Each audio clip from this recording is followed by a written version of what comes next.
les cônes. De même qu'on est passé des prismes aux cylindres en prenant pour base un cercle au lieu d'un polygone, on passe des pyramides aux cônes en prenant pour base un cercle au lieu d'un polygone.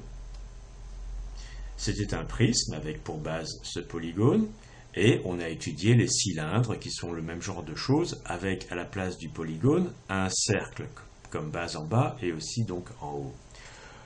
Eh bien, voici une pyramide avec pour base un polygone, j'ai même pris le même, et voici maintenant un cône avec pour base un cercle. Ces figures ici montrent des cylindres, un cylindre droit, et puis un cône qu'on appelle de révolution, ou peut-être un cône droit. Mais on peut imaginer la même chose avec un cylindre penché.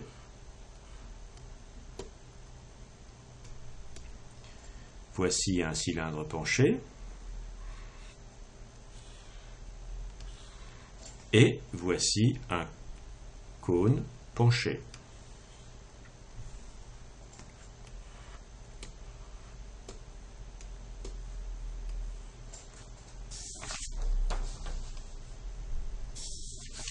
Le volume d'une pyramide quelconque, avec axe de symétrie ou pas, était toujours V, le volume, égale S, la surface de la base, multiplié par la hauteur, divisé par 3. C'est la même chose pour un cône.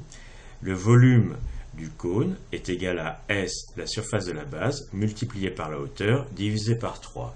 Que le cône soit un cône droit, ce qu'on appelle aussi un cône de révolution, ou bien un cône penché. On peut aussi facilement calculer la surface de la partie conique, c'est-à-dire la partie que j'ai représentée en jaune, d'un cône.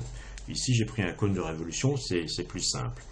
Et nous laissons au lecteur, c'est-à-dire à l'élève, le soin de calculer la surface de cette surface jaune ici, sans compter la base en dessous.